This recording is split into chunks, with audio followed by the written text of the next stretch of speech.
সুবহানাল্লাহ। ওমা কুন্না মুআজ্জিবিনা হাত্তা নাবআসা রাসূলা।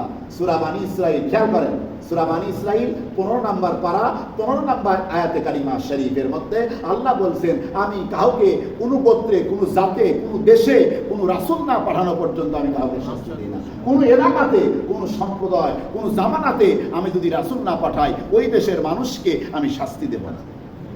সুবহানাল্লাহ। ওমা কুন্না মুআজ্জিবিনা, বলেন ওমা কুন্না মুআজ্জিবিনা হাত্তা নাবআসা রাসূলা। রাসূল না পাঠান পর্যন্ত আমি কাউকে শাস্তি দেই না। হযরত ঈসা আলাইহিস সালামের ইন্তেকালের পরে আল্লাহর নবীর দুনিয়াতে আসার আগ পর্যন্ত এই 600 বছর এটা হলো ফিতরাতের যুগ বলা হয়। এটা অনেক হানিফ সম্প্রদায়ের মানুষ ছিলেন যারা আল্লাহর ইবাদত করছে, শিরক বিদআত করেন নাই। নবীর বংশের বাপ দাদারা কেউ শিরক বিদআত কাজ করেন নাই। তারা হানিফ ছিলেন, তারা দিনে হানিফের মধ্যে ছিলেন, তারা আহলে ফিতরাত, তারা জান্নাতি। জোরে বলেন সুবহানাল্লাহ। জোরে বলেন তারা কি? জান্নাতি। নবীর মা বাবা কি? জান্নাতি। নবীর মা বাবার সাথে আপনার শত্রুতা আছে কারো? হাত তুলতে ভয় হয়। নবীর মা বাবা কি? জান্নাতি।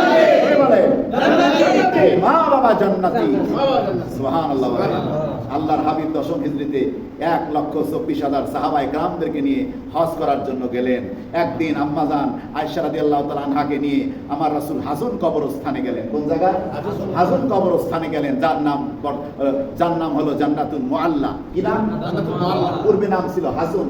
আম্মাজানকে গাধা দিলেন, গাধার রশিটা আম্মাজান ধরে রাখলেন। হুজুর সাল্লাল্লাহু আলাইহি ওয়াসাল্লাম মা খাদিজার কবর জিয়ারতের ওখানে যে কিছু সময় কাঁদলেন, এরপরে হাসলেন। আসার পরে আম্মাজান বলতেছেন, ইয়া রাসূলুল্লাহ, আপনি হাসলেন এবং কাঁদলেন?